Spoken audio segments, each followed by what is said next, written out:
is Jack Young. I'm with J&A Pressure Washing, and I was kind of looking for something for a side business, and some buddies told me about there was kind of a shortage on this right here. There's a lot of folks that buy them little bitty machines from Lowe's and Home Depot that kind of spray cold water here and there but don't get the job done. And a lot of folks don't know what these machines like this here will actually do with the heat and the pressure cleaner like I got right here, the surface cleaner.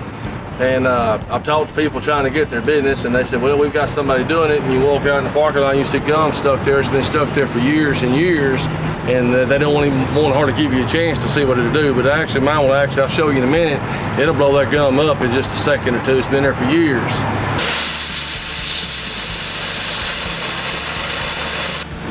But basically, I clean anything, residential, commercial, concrete, houses, cars, trucks, heavy equipment, drilling rigs, coal mine. I'm insured to the gill. Just whatever you have you want clean, we'll clean it up.